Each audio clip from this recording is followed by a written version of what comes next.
بسم اللہ والحمد للہ والصلاة والسلام علی محمد رسول اللہ صلی اللہ علیہ وآلہ وسلم وخاتم النبیین۔ رمضان المبارک کی آمد ہے۔ انشاءاللہ 2-3 دنوں کے اندر رمضان المبارک سٹارٹ ہو جائے گا۔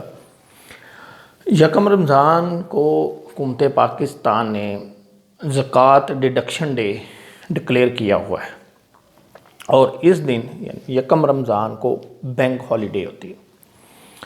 بینک ہالیڈے والے دن، جس دن بینک ہالیڈے ہوتا ہے، اس دن نو پبلک ڈیلنگ، یعنی پبلک کے ساتھ بینک جو ہے کوئی ڈیلنگ نہیں کرتا، لیکن بینک کھلے ہوتے ہیں۔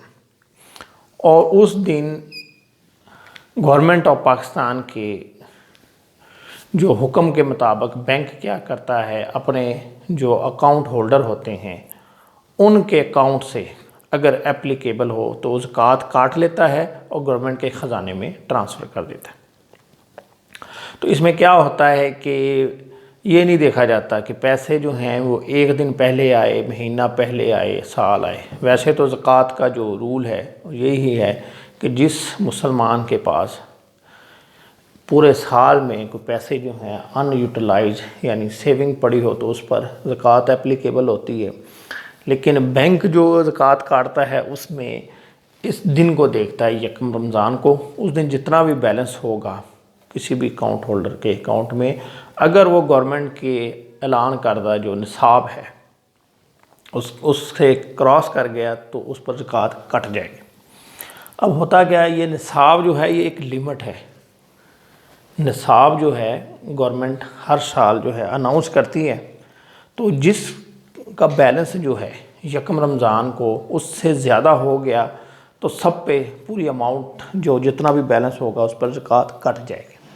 جیسے اس سال کا جو نصاب ہے، ابھی اس اسلامی سال کا جو نصاب گورنمنٹ نے اناؤنس کیا ہے وہ ہے 88,927، یہ مقرر کیا۔ اب اگر کسی بینک اکاؤنٹ ہولڈر کا بیلنس جو ہے اس سے 1 روپیہ بھی اوپر چلا گیا، یعنی 28 روپیہ ہو گیا یا 30 ہو گیا، تو پھر پوری اماؤنٹ کے اوپر یعنی اسی کے اوپر 88,928 ملٹیپلائڈ بائی 2.5% اس پر زکوٰۃ کٹ جائے گا۔ ٹھیک ہے، یعنی اس میں بینک کا اپنا ایک سسٹم ہے۔ بینک نہیں دیکھتا کہ یہ جو اس کا بیلنس ہے، اس میں ایسا بھی ہو سکتا ہے کہ سیلری آپ کی ایک دن پہلے اس اکاؤنٹ میں ٹرانسفر ہوئی ہو، آپ کی جو پینشن ہے وہ اس اکاؤنٹ میں کمیوٹ 2-3 دن پہلے آیا ہو۔ بینک اس سے کوئی کنسرن نہیں ہے بینک کا۔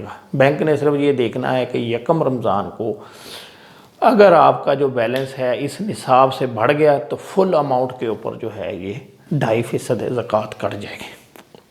زکوٰۃ جو ہے ہر جو صاحب نصاب ہے اس پر فرض ہے۔ ہمارے جو سید ہیں سیدنا ابو بکر صدیق رضی اللہ تعالیٰ عنہ، انہوں نے جب نبی صلی اللہ علیہ وسلم کا وصال ہوا تو زکوٰۃ کے حوالے سے انہوں نے یہ کہا تھا کہ اگر مفہوم ہے ان کی بات کا کہ بھی اگر کسی نے 1 رسی کے برابر بھی زکوٰۃ نہیں دی تو میں اس کے خلاف جو ہے وہ جہاد کروں گا، یعنی اس سے وہ بھی معاف نہیں کی جائے گی۔ تو جو زکوٰۃ ہے یہ مال کو پاک کرتی ہے تو دینی چاہیے۔ اب بات آتی ہے کہ یہ تو کلیئر ہو گیا کہ اگر بیلنس اس سے کم ہے پھر زکوٰۃ نہیں کٹے گی، اگر اس سے بڑھ گیا تو زکوٰۃ کٹ جائے گی 2.5%۔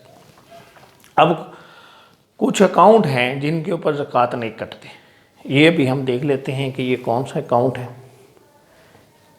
ایک وہ اکاؤنٹ ہولڈر ہیں یعنی وہ بینک اکاؤنٹ جنہوں نے ایفیڈیوٹ دیا ہوا ہے، انڈرٹیکنگ دی ہوئی ہے۔ ایفیڈیوٹ کس بات کا دیا ہوا ہے کہ مختلف جو فقہ ہیں، جیسے فقہ جعفریہ ہے اور فقہ حنفیہ ہے، تو اس کا وہ ایفیڈیوٹ دے دیتے ہیں، بینک میں جمع کرا دیتے ہیں کہ جی ہماری فقہ میں یہ جو ہے زکوٰۃ اپلیکیبل نہیں ہے تو ہماری زکوٰۃ نہ کاٹی جائے، تو پھر نہیں کٹے گی۔ یعنی فقہ حنفیہ اور فقہ جعفریہ، یعنی یہ اگر ایفیڈیوٹ جمع کرایا ہوا ہے اکاؤنٹ ہولڈر نے تو پھر زکوٰۃ نہیں کٹے گی، چاہے نصاب سے اماؤنٹ بڑھ بھی جائے۔ اب یہ ایفیڈیوٹ ہے، اس کا ٹائم ہے، اب فوراً نہیں دے سکتے، جیسے یکم رمضان ہے 2 دن بعد تو آج آپ ایفیڈیوٹ دے دیں، ایسا نہیں پاسبل۔ اس کے لیے کوئی ٹائم ہے، 1 مہینہ ہے یا 2 ماہ ہے، یہ پہلے دینا پڑتا ہے، پھر پروسیس ہو کر پھر آپ کے اکاؤنٹ پہ یہ لگ جائے گا کہ ایفیڈیوٹ دیا ہوا ہے تو آپ کی زکوٰۃ نہیں کٹے گی۔ یعنی پہلا کیس ہے کہ جس میں ایفیڈیوٹ دیا ہو زکوٰۃ نہ کٹنے گا۔ اور دوسری سچویشن ہے کرنٹ اکاؤنٹ۔ جو کرنٹ اکاؤنٹ ہوتے ہیں جن پر پروفٹ نہیں لگتا، کرنٹ اکاؤنٹ، اس پر زکوٰۃ نہیں کٹتی، اس میں چاہے جتنا مرضی بیلنس پڑا ہو تو اس پر زکوٰۃ نہیں کاٹی جائے گی۔ یعنی یہ 2 کیس ہیں، ایک تو وہ ہے جنہوں نے ایفیڈیوٹ دیا ہو، ان کا اکاؤنٹ چاہے کوئی بھی ہو، پی ایل ایس ہو کوئی بھی ہو، تو اس پر زکوٰۃ نہیں کٹے گی، اور جو account holder current account maintain کریں ان کے اوپر زکوٰۃ نہیں کٹتی۔ باقی جو بھی پی ایل ایس ہو، پی ایل ایس یا پروفٹ سیونگ اکاؤنٹ ہو یا کوئی اور انکم اکاؤنٹ ہو، یعنی جس اکاؤنٹ میں پروفٹ لگ رہا ہو، ٹھیک ہے، اور ایفیڈیوٹ بھی نہ دیا ہو تو اس پر جو ہے زکوٰۃ کٹ جائے گی۔ یعنی اگر ایفیڈیوٹ نہیں دیا اور اکاؤنٹ بھی پی ایل ایس ہے، پروفٹ ہے، پروفٹ شیئرنگ ہے، سیونگ اکاؤنٹ ہے، تو اس پر زکوٰۃ کٹ جائے گی۔ لیکن اگر ایفیڈیوٹ دے دیں تو یہ زکوٰۃ نہیں کٹے گی۔ لوگ اصل میں یہ کرتے ہیں کہ یہ پلی لیتے ہیں یا یہ جواز پیش کرتے ہیں کہ گورنمنٹ جو ہے وہ کیا کرتی ہے کہ مستحق لوگوں کو زکوٰۃ نہیں دیتی، یعنی یہ سارا بیت المال میں جمع ہو جاتا ہے تو صحیح جو حقدار ہیں ان تک نہیں پہنچتا، تو وہ کہتے ہیں جی ہم خود دیں گے۔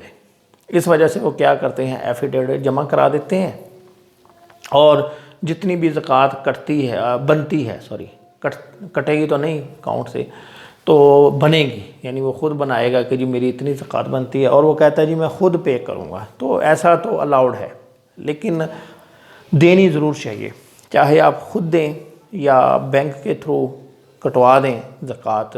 تو یہ فرض ہے، جس طرح نمازیں فرض ہیں، روزہ فرض ہے، اسی طرح زکوٰۃ بھی فرض ہے۔ تو ٹھیک ہے، آپ ایسا کریں کہ بھی ایفیڈیوٹ دے کے اپنی زکوٰۃ نہ کٹوائیں اور خود حساب کر کے وہ ساری زکوٰۃ جمع کرا دیں۔ اور لاسٹ میں ہے ٹیکس بینیفٹ۔ اس زکوٰۃ یعنی زکوٰۃ دینے کے اور تو بڑے فائدے ہیں، یعنی مال پاک ہو جاتا ہے، اور اللہ تعالیٰ سب سے بڑی بات یہ ہے کہ اللہ اور اس کے رسول کی فرما برداری ہو جاتی ہے، یعنی ہم اللہ کا حکم مانتے ہیں۔ ساتھ ساتھ اس کے یہ جو دنیاوی بینیفٹ ہے دنیا میں، یعنی یہ ہے کہ یہ آپ اپنی ٹوٹل انکم میں سے، اگر آپ سیلڈ پرسن ہیں تو یہ اپنے متعلقہ محکمے میں جمع کرا دیں، تو یہ آپ کی ٹوٹل انکم میں سے زکوٰۃ جتنی بھی پے ہوگی اس کا آپ کو bank statement as a evidence دینا پڑے گا، تو آپ کی ٹیکسیبل انکم کم ہو جائے گی اور آپ کا ٹیکس جو ہے وہ کم لگے گا۔ اور اگر آپ فائلر ہیں تو اپنے جو ریٹرن فائل کریں گے اس میں بھی جتنی زکوٰۃ پیڈ ہوگی آپ کے اکاؤنٹ سے کاٹی جا چکی، یعنی زکوٰۃ جو بینکنگ سسٹم کے تھرو کٹے گی وہ جو ہے آپ کو اس کا بینیفٹ ملے گا، جو پرائیویٹلی دیں گے اس پہ نہیں ملے گا۔ ٹھیک ہے، امید ہے کہ اس لیکچر سے آپ کو رہنمائی ملی ہوگی اور یہ آپ کے لیے فائدہ مند ہوگا۔ Thank you very much.